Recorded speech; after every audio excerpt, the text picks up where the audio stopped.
Hello, and welcome to Redeeming the Time podcast with your host, Eric Escamilla.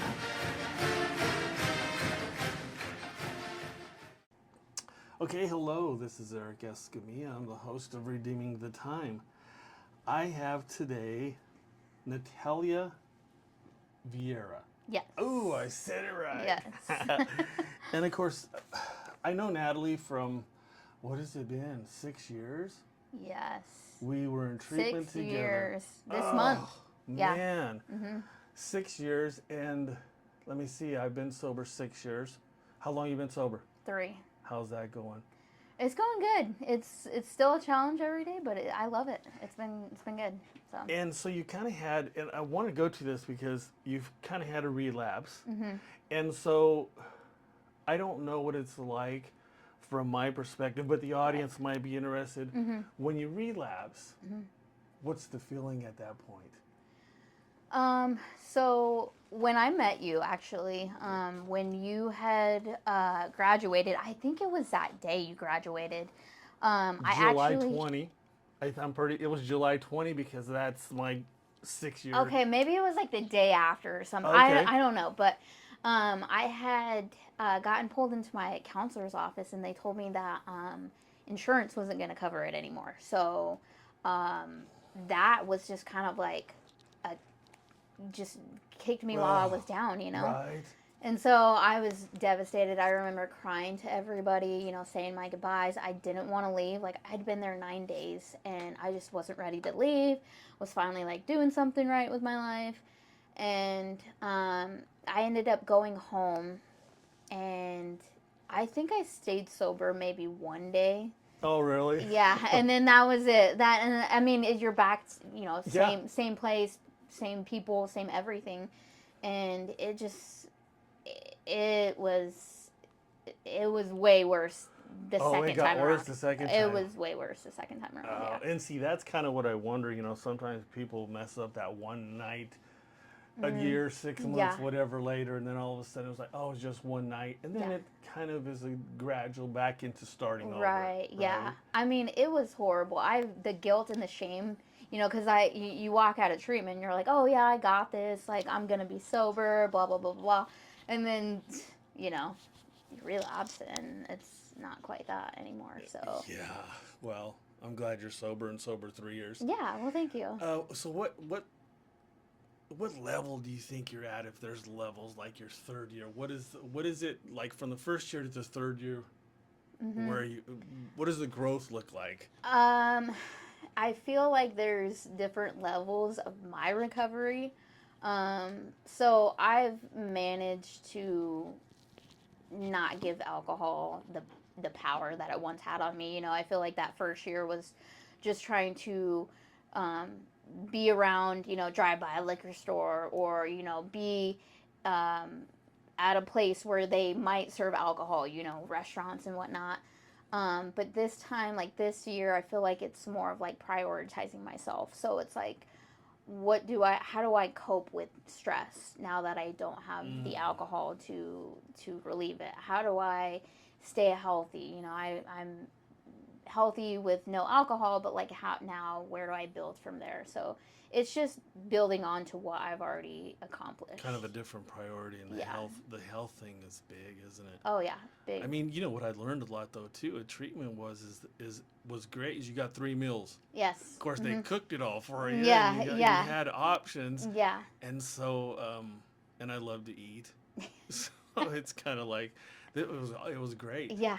I was there 27 days. Oh, really? So I didn't have to go to, I guess, what would be like 30 days, 31 right, days or whatever. Yeah. They were like 27. We think you're doing better. We think you'll be fine. And so, but it was about 2 weeks into treatment that this light hit me, and it was like, I mean, literally the sky looked clear, right? Yes, right? And I'm like, I want to do something different. Yes. And so that was about the time that I had ideas, came back home, and then just started rolling with them. Nice. And tried not to let the distraction come in. Yeah. And you had just mentioned something about going back to an environment of people. that was a peer pressure, I'm assuming. Oh yeah, of course. And so tell me a little bit about that.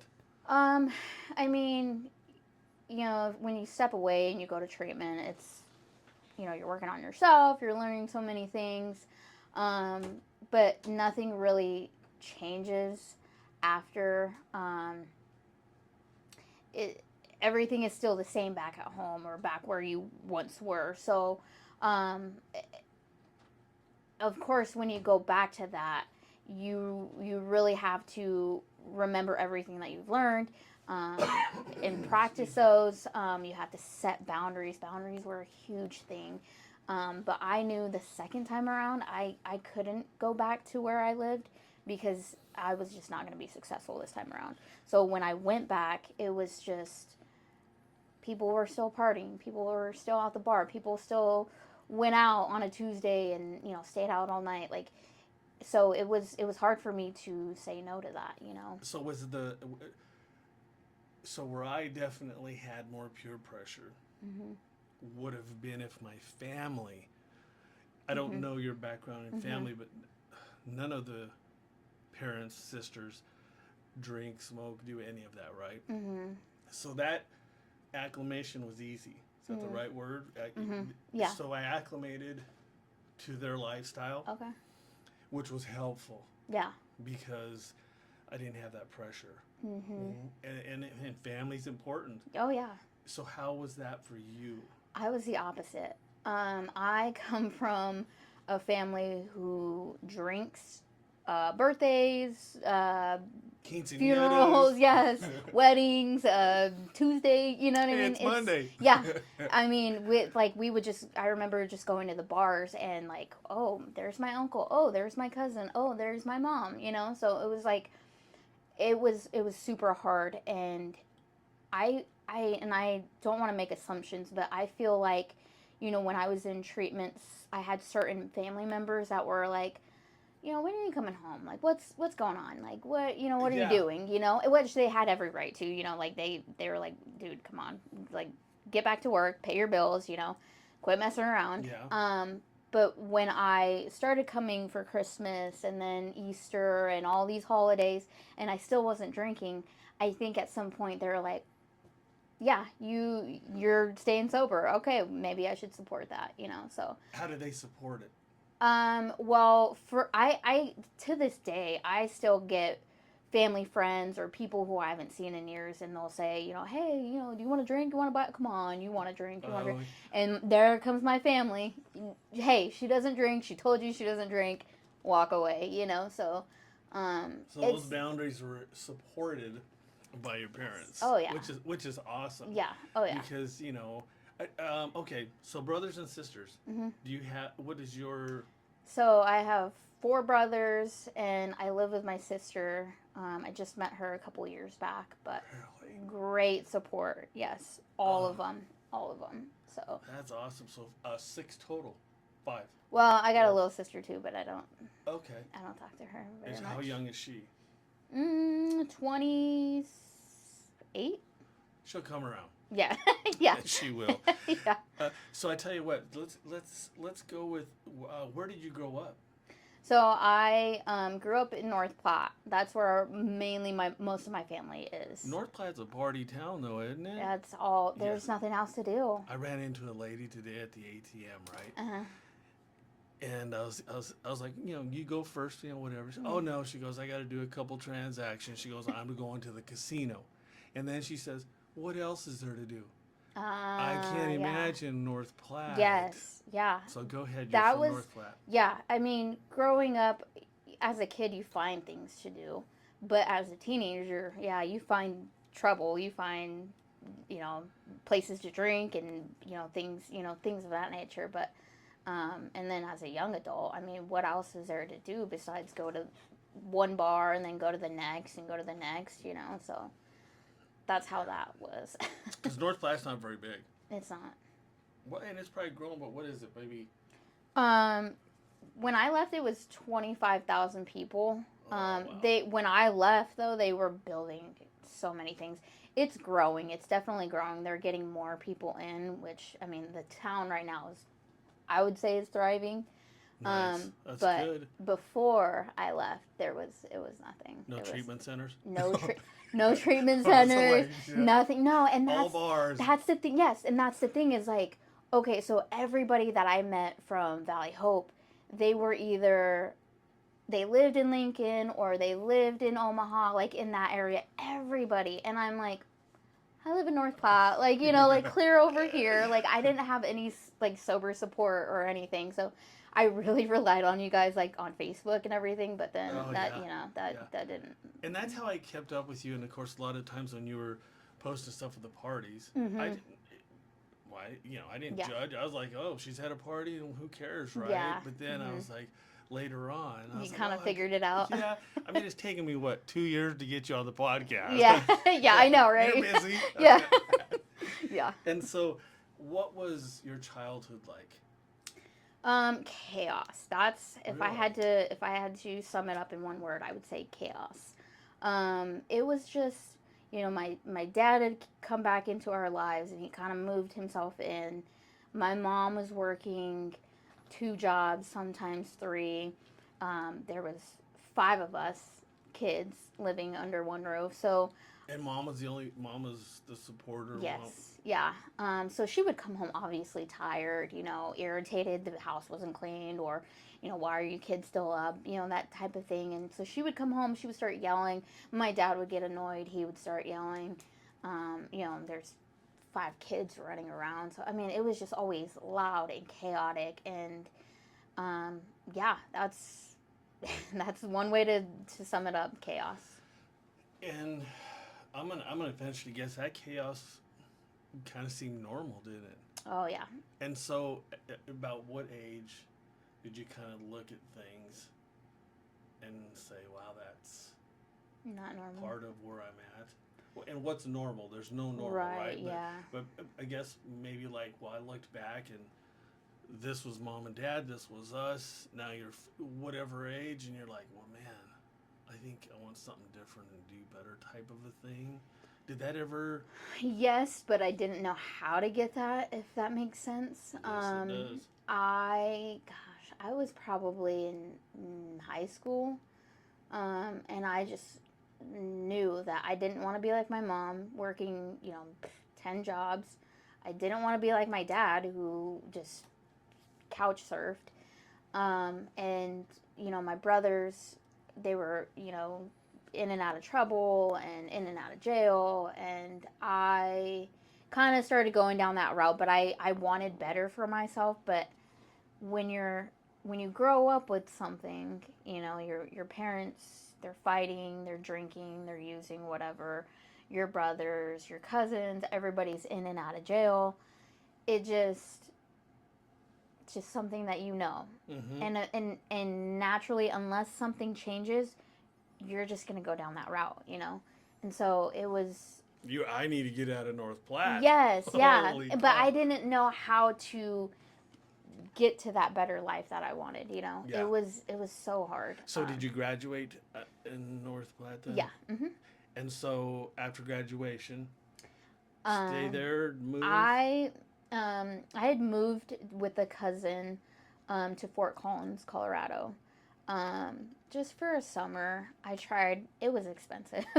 Yeah. And so I ended up moving back, and I needed a job, didn't really know what to do. I obviously hadn't gone to school, so I got a coffee shop job at the hospital, and that's where, I knew this is an important job. It might just be coffee, but it's an important job. So I put my name out there. I talked to everybody, which was so not like me.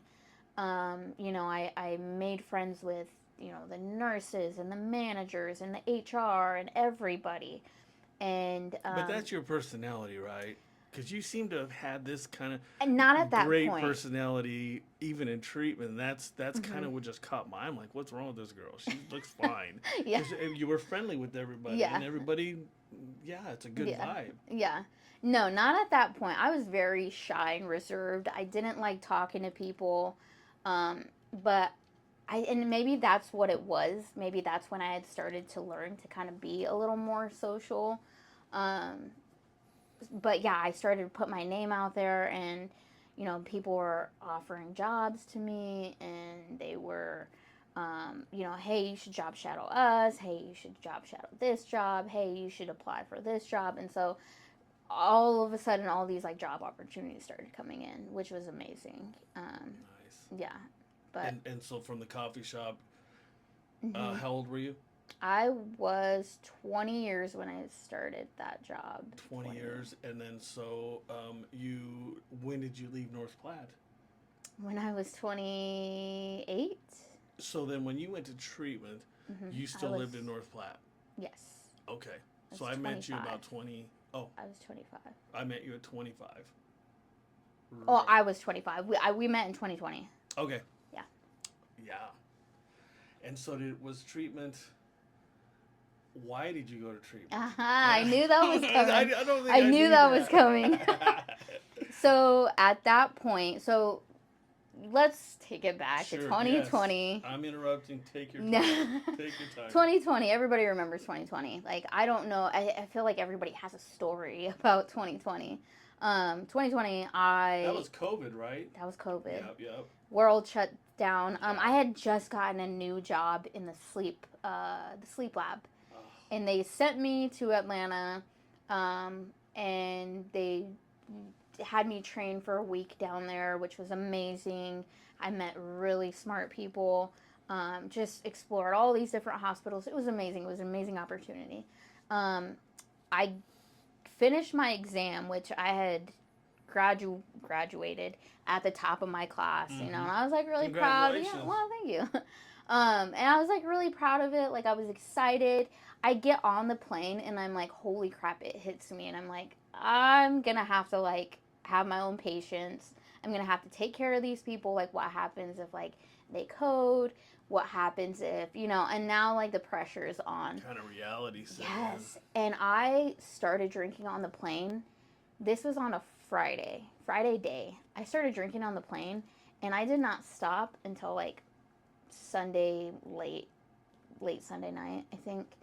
And it was had to reward yourself. Yeah. I'm like, I was like, the stress. Oh my gosh, it was the peer pressure, the everything. It was like, game time, here it is now, like, and that was the only thing that I knew how to like do, was like, how do I relieve this that was a anxiety? Up environment kind of thing. It's just, you just drink. Uncle was pissed, got a beer. Yes, exactly. Yeah. Exactly. So I had started the job and whatever, and it was great for 2 weeks, and then the world shut down, and my job obviously was not essential, just because people were coming in to sleep. Nobody voluntarily wants to go into a hospital and sleep there, especially around COVID. So they shut down, and they didn't open up for like 9 weeks. So the first week I'm off of work, I'm like, okay, this is nice.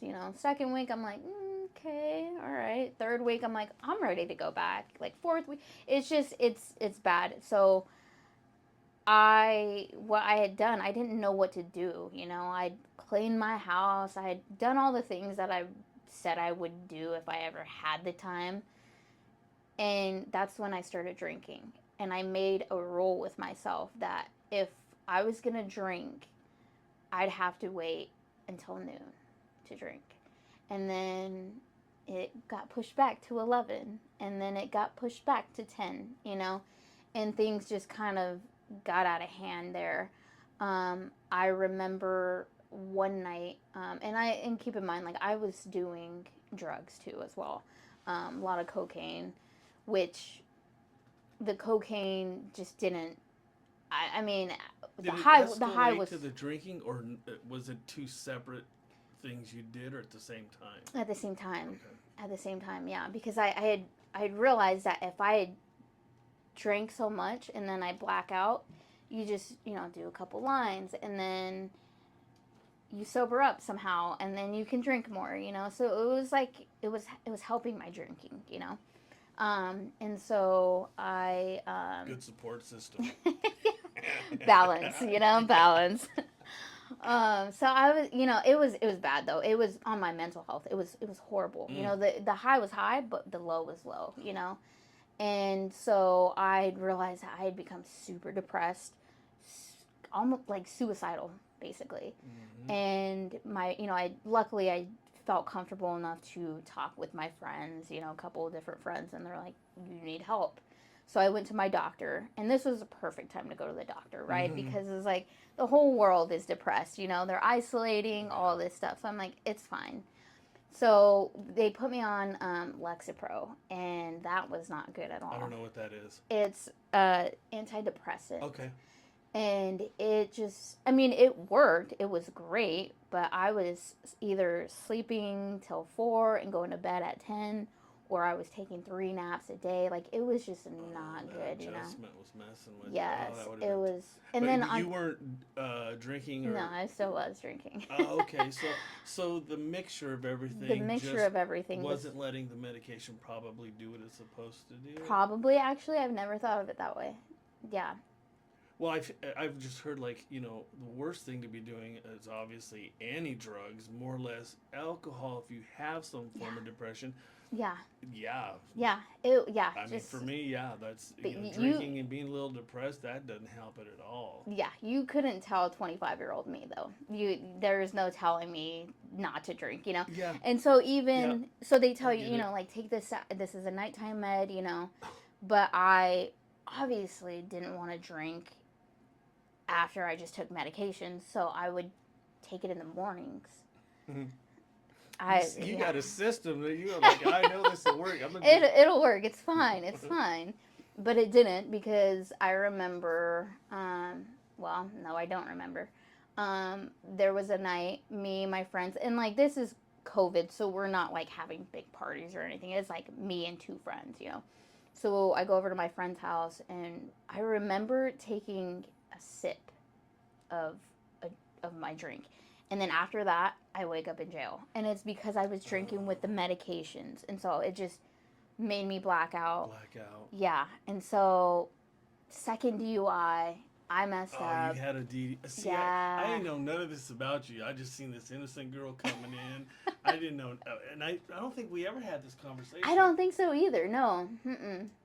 Yeah. So, obviously I knew I'd messed up second DUI. I mean, that's kind of hard, So, everybody's stimulus money is coming in. Everybody's buying PS27s and whatnot, I had to buy an attorney, so waste of money. I know, I know.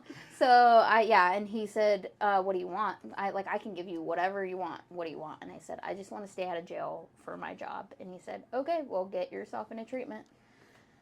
And that's how I ended up there. So a lot of times it seems like when people have to go to treatment, and have to, meaning they didn't volunteer themselves, it's not as a serious time being there as they're just doing it for the system, if that makes sense. Mm-hmm. And, for me, what it was I believe the night before I decided this was done, right? Mm-hmm. And I ended up calling my sister. I had to call a couple places. Mm-hmm. And all the places in Florida, there's always availability, right? In those luxury places. Yeah. But they had one bed open, and I was like, in Valley Hope. Mm-hmm. And called my sister the next day. I didn't realize it was 4 hours away. Oh, yeah. I know, middle of nowhere. Right.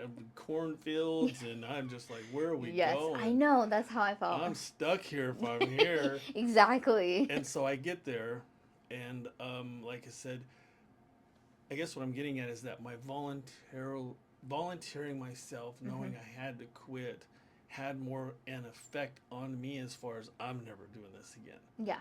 And that I hear that a lot. Mm-hmm. And so I believe a good friend of ours, several of them, were there because they had to go. Yeah. In fact, I think Luke was probably jail. Had to get there before he went out into the public or whatever, right? Yeah. Society. Yeah. So with my experience with that, I believe that if someone has any form of addiction, it should be they should You be ready have to do to it themselves. want to go. Yeah. Yeah. Definitely. So I get a lot of people, oh, I'm not an alcoholic. Oh, I'm not a drug addict. Yeah. And that, and, you know, part of this podcast is all addictions. Mm-hmm. Social media, Oh. pornography. Yeah, this just isn't drugs and alcohol, but Okay. the people I do have on have great stories. Everything tied to some form of addiction is alcohol or drugs. But they're shopping. I'm going to guess you have 5, 10, 20 purses, shoes. I mean, right? How much makeup do we need, right? I mean, I have a daughter. Yeah. So, So you get it. Oh, yeah. Ultra is the place. Yeah. You know? And Oh, I'm yeah. serious. Yeah. Oh, yeah. The new cars, everything. Yeah. So there's an everybody eating. Food. Yeah. So addiction is everything, and the podcast is going to cover all that. Nice.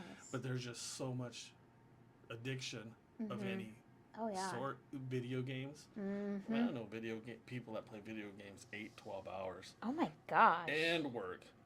I'm like, man, how do you stay awake? Oh, 18. Oh, is yeah. what I was told. Mountain Dews. Think Oh, about it. that's not good. Smoke cigarettes. Oh, but I have no addictions. Yeah. And then I get a lot of times I get people say, "Oh, I don't have trauma." Who doesn't have trauma? Yeah. Yeah. Pain and trauma is what brought us here. Yeah. In my opinion. Oh yeah. You 100%. Yeah. And so, if you were to let's just say pick 3 things that were what you would consider have been traumatic or pain. Have you been able to pinpoint those things? I think yes. Now, I mean, 100% my childhood. Just I'm starting, and you know what's crazy? So my second time at treatment, you know, I'm in this trauma class, okay, and they're reading off like, oh, you might have trauma if you do this and that and act this way and that way. And I'm reading this and I'm like, I do that. That's what I think. That's what I say. That's how I act. That's how, you know what I mean? And so I went to the, I don't even know, all the counselor's boss, the head honcho. Oh. And I'm like, I want to work with this counselor because she knows trauma.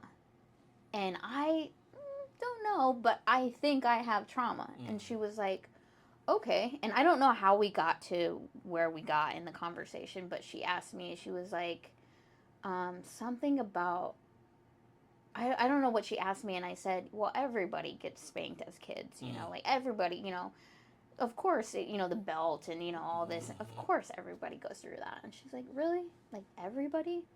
And I'm like, well, yeah, everybody, like, right? And she's like, no, you know? And so that was like, so first off, my childhood, but going deeper, I found out that my dad, the relationship with my dad, that was a big reason why. And I never knew that. I never suspected, oh, this is why I drink. We me and wouldn't my think dad. of pinpointing our parents, right? Right, yeah.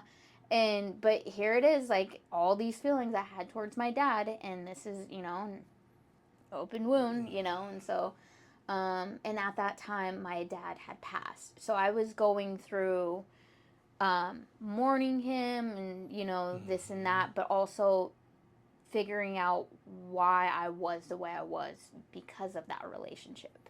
And so it was a lot. You went deep into that research. Oh, it was and deep. I, you know, and I, not everybody does that, and I'm proud of you. And I think that that's exactly what I did. And the first thing I had to learn is no blaming. Yes. We can't blame. Yes. And when we clear that, we now can go back in a healthier, more honest. Yeah. And the reaction of all that is more authentic.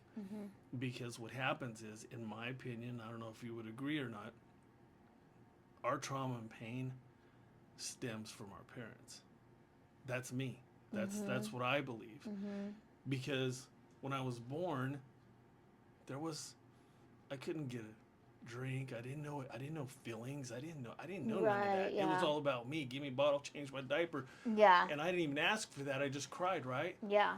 So that's where I feel for me, I had to go back to. Mhm. But being able to not blame Yeah. is so freeing because it's Mhm. kind of like my parents came to the table with the best they could, Yes. but now I have the opportunity since I'm sober. Mhm. How do I want to be, right? Exactly. And that's where a lot of the growth came from. Mhm. And Yeah. my daughter's 15. Mhm. She'll be 16 in August. She's never gotten a spanking, ever. And that wasn't me growing up. Right. Yeah. We Yeah. got the belt. Oh yeah. We got the proper then Mhm. what they knew scoldings, Yeah. and none of it. It's reality. It's abuse. Right. Yeah. Call it what it is. And so that's where I'm proud of you that you did that because, like I said, we haven't talked since treatment, and Yeah. going back to that, I believe will strengthen you even Oh, more yeah. so, and you'll continue to grow Mhm. because you really go, man, it's not my fault, Yeah. Yeah, and it's just more of an education as far as, hey, my parents had to do what they had to do, Exactly. and then you always hear that. Well, what about their parents? How they treated them? And that's where I had gone back to, and I don't know who I talked to or what, but I had found out because my niece's mom, we were really good friends, we're almost best friends, and she was telling me a couple years back before I even got sober, your dad is a great grandpa, he's so good to Ava, blah blah blah blah blah, this and that.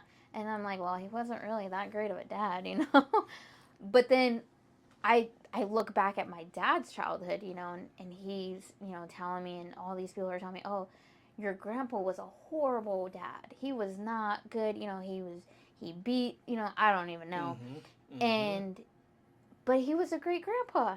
So I'm starting to see that, who knows how far back it goes, generational curse. It would have to go back to the beginning. Oh, yes. Because there's no way out of everybody, right, all of a sudden there was one, and that, and even if there was one, they still went through it. Yeah, exactly. And so that generation, it goes. It's crazy, yeah. And I was like, okay, well, kind of what you said. My dad was just doing what he knew.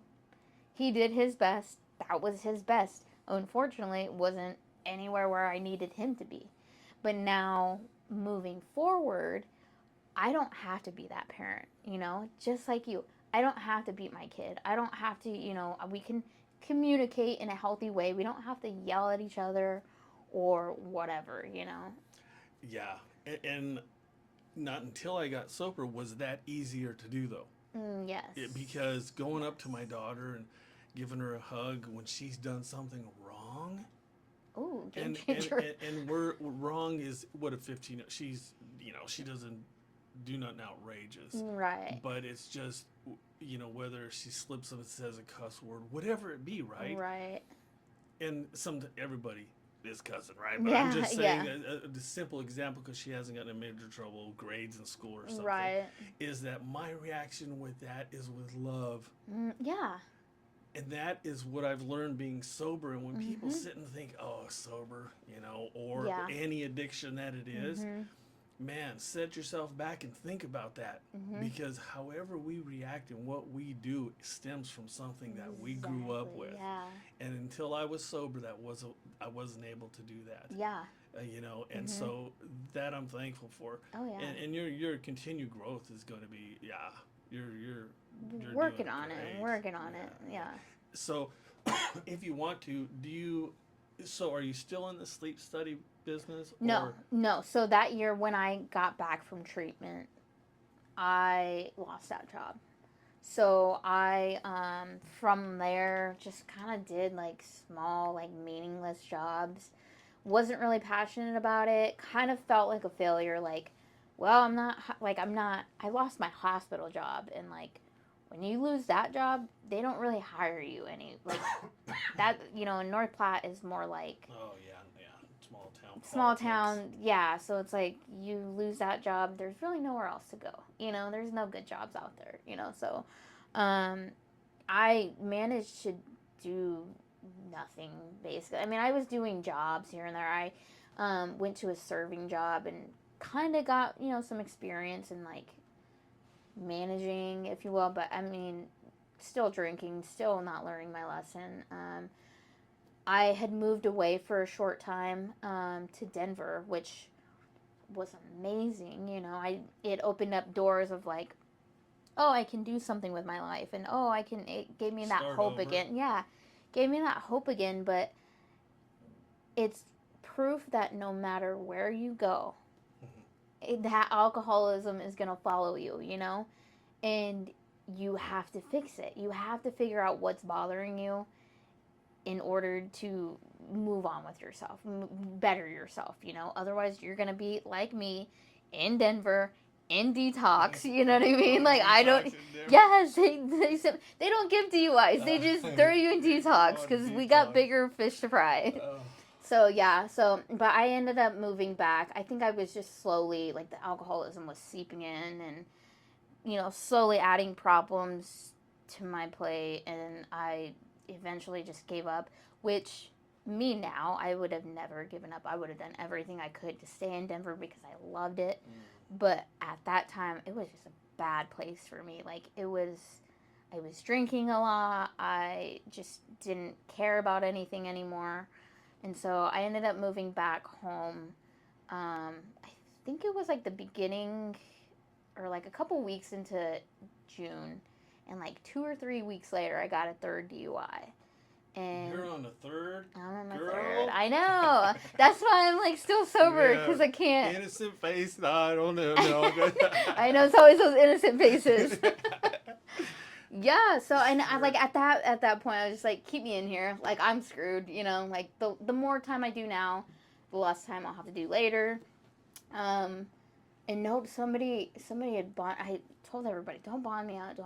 Somebody bonded me out. They said, hey, Vieyra, come on, grab your things. You're getting bonded out. And I'm like, I'm not leaving because I don't know who's on the other side of that door, Well, my managers from the serving job, they had bonded me out. And they said, we closed down the Mexican restaurant. We're opening up an Italian restaurant. You're working for us now. And I was like, well, I don't really have a choice, I have to pay him back. So that's what I did for the next year. But the alcoholism just got way worse. Like the drinking. Oh my gosh. It was so bad. It was like, I know I have to stop because I have court coming up, but I can't.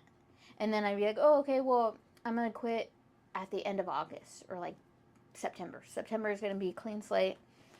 But Mexican independence is the 16th, so I can't. I get there, I gotta keep drinking, and then I was like, okay, well then October, sober October, and then I'm like, no, because then birthdays and Halloween, and it was always something, and it kept getting pushed back and pushed back and pushed back, until finally I was just like, you get to a point where you're like, I am sick and tired of being sick and tired. Like I'm tired of my own shit. You know what I mean?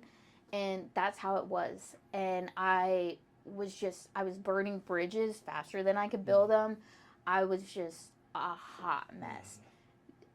In the basement of rock bottom. Like, I was just done. I didn't even have the energy to just carry on anymore. And finally started looking into treatments.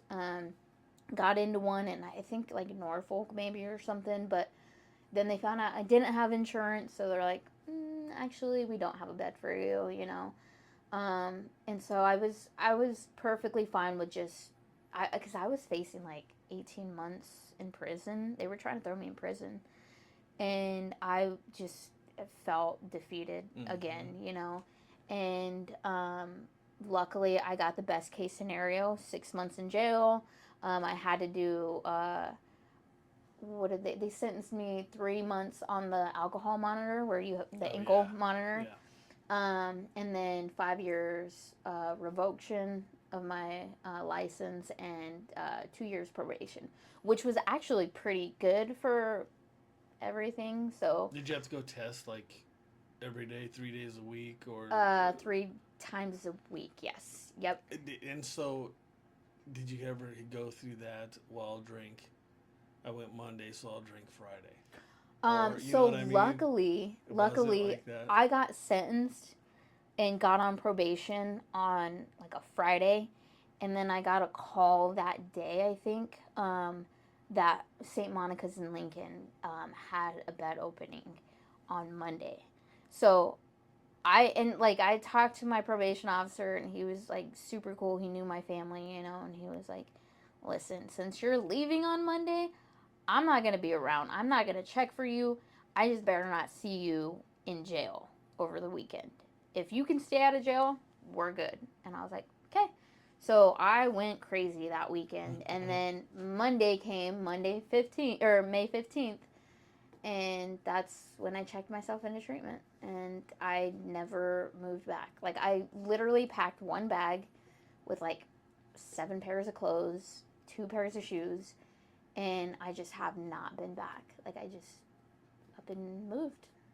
Started Literally started over. And so that would have been, 3 years ago. Yeah. What month was that? That was May 15th, 2023. So May of this year would have been the 3 years. The 3 years, yeah. And so as far as everything that you've gone through, Mm-hmm. what would be the advice you'd give somebody that is going through what you're going through, about to go through it, and everything that you grew up seeing, hearing, thinking that was the norm per se? What would you kind of tell that young lady, anybody, but more so toward the young lady, because yeah, I would say, well, I was told this so many times, and I absolutely hated it. Trust the process. You have to trust the process. You can't just get that instant gratification where, like, oh, I'm going to go to treatment, everything's going to be fine and dandy, all this and that. No, that's not how that works. I had to trust the process and know that, you know, in time I'm going to get my car back, and in time I'm going to get a job here, and in time my bills will be slowly paid, and in time I'm going to, you know what I mean? It was just kind of surrendering my control. But also, too, nothing's going to change unless something changes. So that's where that, like, getting away from people, places, and things. that kind of falls on you, right? The changes. Yes, 100%. The changes that you want. Yes. No matter how deep you're in or how far down you are. Mm-hmm. As you said, you felt like that basement. Yeah. And here you are. Yeah. What do you do? Do you mind sharing what you do for work now? Yeah. So I work at an optical place. So I'm an optician, just selling glasses. Which I've been doing that for 2 years now, 2.5. Good for you. Good job. But I am currently actually in school to become a drug and alcohol counselor. Oh, right on. Yeah. That's had to go down spot. that path, right? Yeah, you had to. Spot. And you know what? People always say the people that go through those experiences are the best. And that's what they tell me, too. They're like, I'm my supervisor, which you're going into your internship and you're kind of nervous and all this and that. And she says, you are already one step above all my counselors because you have experience that they could never have. And I'm like, yeah. I felt good about that. Yeah. And you'd be a great co-host for a podcast, I know. No. Well, okay. Put me on the list. Just kidding. Yeah. Well, and like I said, up on my wall, I have belief, trust, and faith. But that was the order I took it, right? Yeah. Because I couldn't trust. I couldn't even trust myself. Yes. But the first step I had to take was I had to believe something. Mm-hmm. And so for me, it was just believing slowly in little things that I did for myself. Yeah. And what I said, just start to believe something. Mm-hmm. And what happened, and the reason why I have it in that order is because gradually trust came into that belief. Yes. Now, it doesn't work that way for everybody, but that's what happened. Then when I started to trust, I started to feel a little bit better. Then I became more sober. Things were seemed more clear. The decisions I made were more proper. Yes. That makes sense. Yeah. Than when I was doing whatever drugs or alcohol and trying to make a decision. That is never a good thing. Right. Yeah. And so that is how the order went, and then the faith. Love that. Faith came in after the first two. So Yeah. belief, trust, and then once I hit faith, that's where I had this relationship with God. And for me, I haven't met anybody yet, and I'm sure they're out there that, excuse me, God can't be given. He should be given the credit. Oh, I say that right? Yeah. And no matter what the faith is, what the belief is, what the religion is, it doesn't matter. And so then I think ever since then, it's just been, you know, if they say it's uphill, downhill, whatever it is, so far it's going great. Yeah. And I think that's the sobriety part of it. Yeah. Now, my sobriety may be a little bit more different. You know, the nicotine for me is there. Yeah. Well, I've never said that before. We're Am I learning in new an AA things. meeting here? No. Yeah, I know, right? Just let it out. But as far as diet, the health, the Yes. exercise, knowing to keep myself away from certain things, I would say 85% of whatever would be considered an addiction, Yeah. the shopping, video game, whatever it be, I'm away from. Yeah. And that does involve a little bit of isolation. And I mean that in a positive way, because Healthy. the isolation is not healthy. Yes. It's only doing what I think is best for me to keep my mind Right. solid. Once we get to that point where we feel grounded, you loved Colorado, but you just weren't grounded, right? Yes, yeah. So now that we become grounded, those decisions, your education, it's just better decision making. Yeah. And it helps us. Oh, yeah. So your family, hopefully they get to hear this. But what I want to hear is something you want to tell, whether they're with us or not. Tell them something in Spanish. Can you, or do you speak fluent Spanish? Oh, I don't. Oh, Do you? I do speak Spanish. You do? Yeah. See, And I want to learn. I understand everything. Yeah. I mean, if you were to put me in a group of everybody who just talks Spanish, it would take a few minutes, but I could hold that conversation. Yeah. Without a doubt. Yeah. But no, I thought you were fluent in. Oh, my bad. I know. I want to. I need to. Well, it would just come to you. That's like my next that. thing. Once I'm out of school, that's my number one priority. Is like I want to learn. That's good. Okay, so let's go English route. Yeah. No, seriously, two things, whatever you would like to share with your family, because hopefully they get to hear this, and this growth that you're going through. Oh, I can't imagine the type of person you are today over when you were. Oh yeah.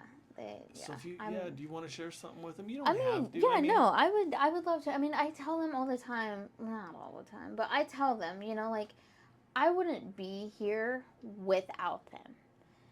My cousin and my mom, they drove me up to treatment. They dropped me off. My mom told me one thing right before I walked back into the treatment. She said, she hugged me. She didn't say she loved me or, I'm going to miss you right then and there. She told me, you only get out what you put into something. And that right there was like, I really have to, take this serious, So I just want to tell my family, I wouldn't be who I am today without them. I couldn't be, in school or having this job or being in Lincoln or staying sober without them. I wouldn't be the person that I am today without their love, their support, their realness, their honesty, everything, and I'm so appreciative of that. The only way I can think of repaying them for that is living my best life and staying sober and doing the best that I can. That's the only way I can think of thanking them, And I think that what I've learned is that the example is what they may even see more so Yeah. And I think the example is huge, and that's the best thing at the moment, even with my kids and family, is just to be an example. Yeah. When they're ready, they want to ask questions, they want to talk, we're here. Because I guarantee you, no matter what, your mom, dad, your cousins, your aunts, your uncles, all in the back of their mind, but maybe didn't know how, always said, I want my Mija to do good. Yeah. Right? Yeah. And that's deep, because that's what we all want, and sometimes we just don't know how. Yeah. No, yeah, 100. I mean, I was always, when I was younger, I was the good kid, and I was gonna be a basketball star and whatever, and like, so they always seen me as like doing something. It's just the drinking kind of took me somewhere else, and so now that, I love that they can finally see that I'm not who I was 3 years ago. I'm not that kid anymore, even though I was 27, 28. I'm not that kid anymore. I'm a different person. You grow and you learn and you hurt and you heal, and I'm just glad that they are now accepting, like, hey, this is her life now. She's not drinking, and we support it. And I love that. I love that they can finally see that I'm serious about this, That's awesome. That's awesome. Yeah. Oh, but real quick, what comes to my mind is you get stressed now. You get worried now. Breakup, boyfriend, girlfriend, whatever it be, because these are things that cause. What do you do now? Yeah. Yeah.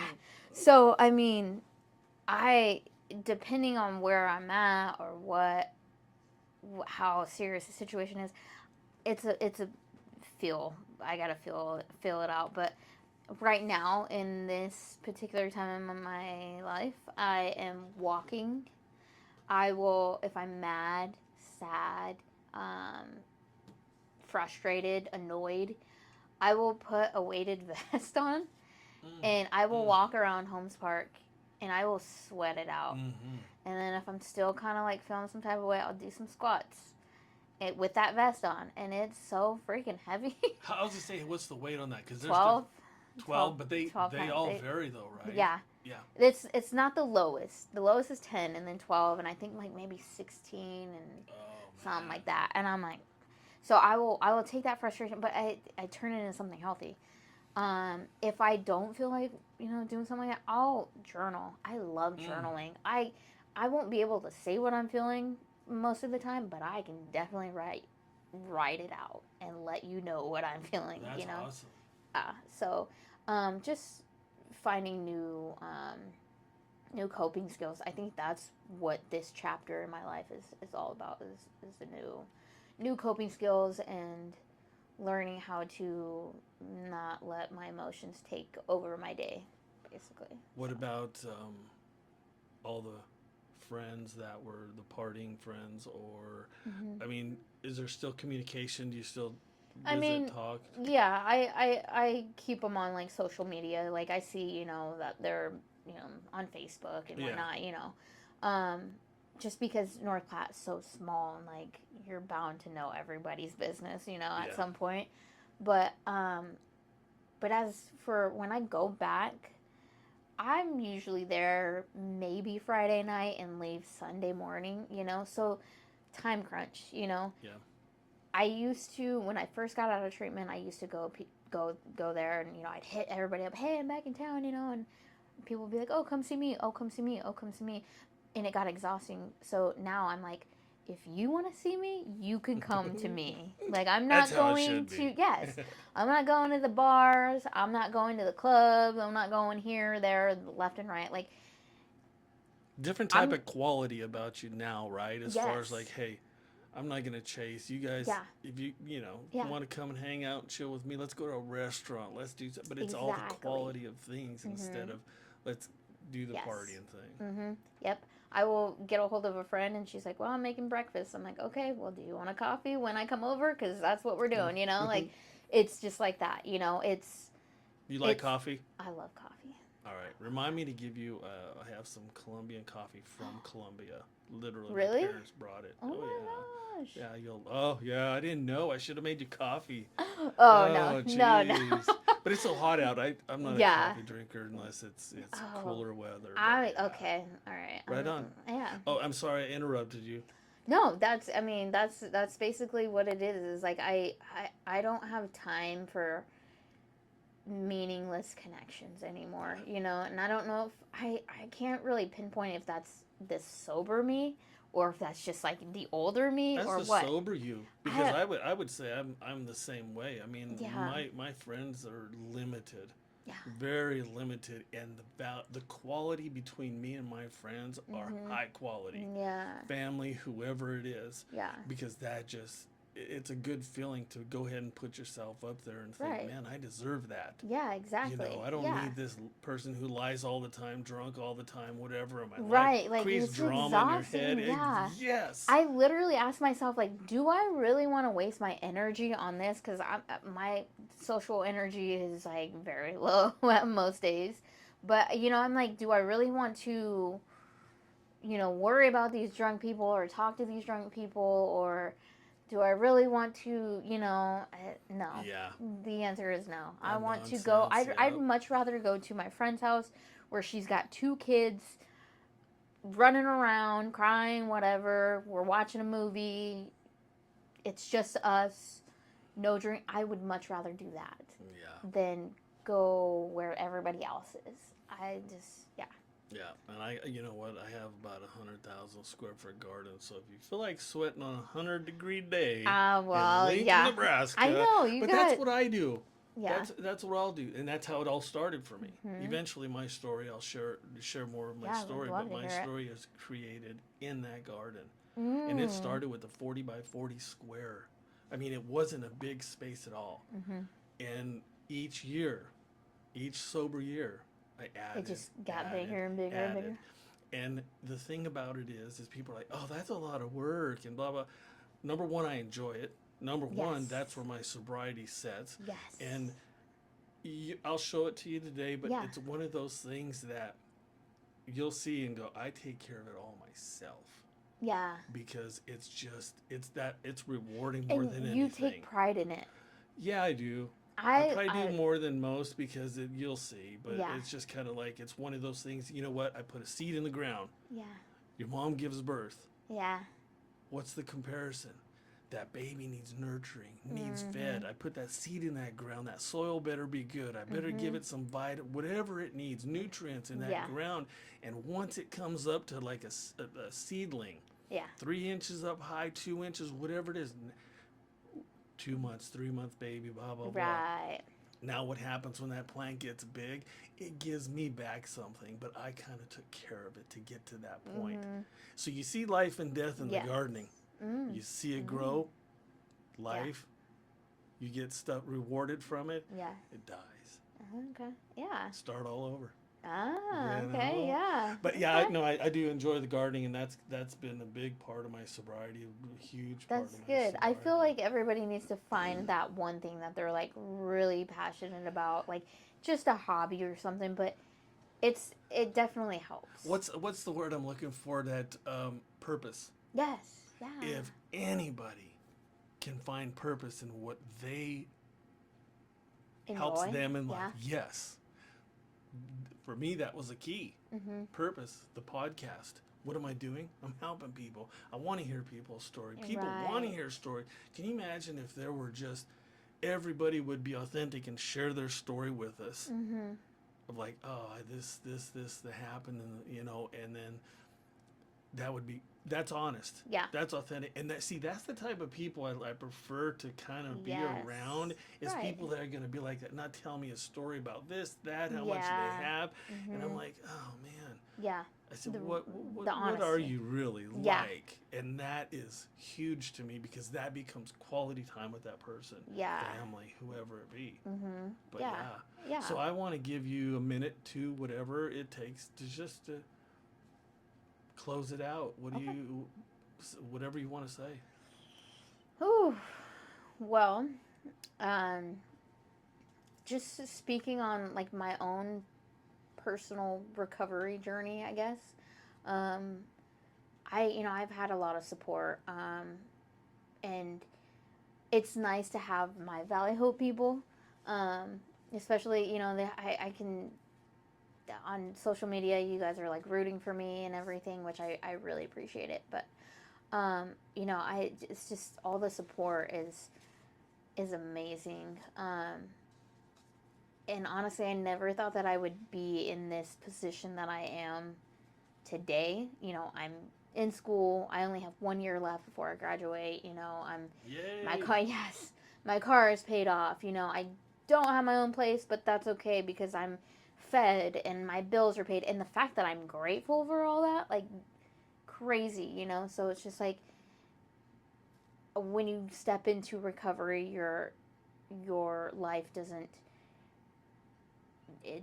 become this magical thing where, like, everything's rainbows and butterflies, but you have a different point of view on it. You learn to be grateful for what you do have, and you learn to just know where you're at and be grateful for where you're at.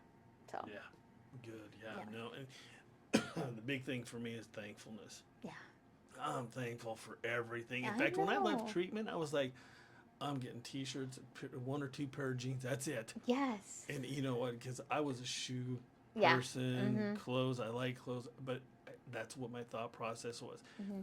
And then what that led me to think about was the thankfulness, and I'm thankful for everything.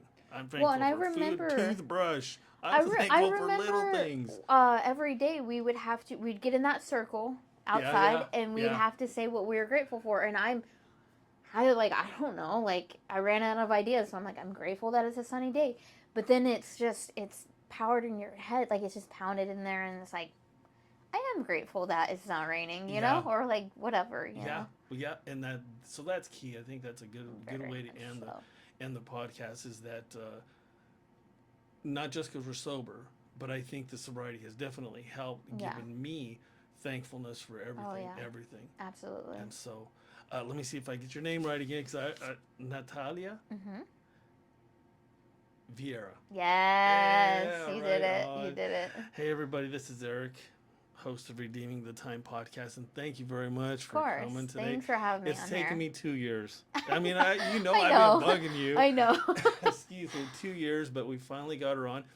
I honestly had a good time in this podcast. Yeah, me too. And I definitely, if you ever want to be on again, or somebody that's more comfortable with you, you can co-host, help it out. Because like I said, this podcast is for the community of Lincoln and Nebraska. Yeah.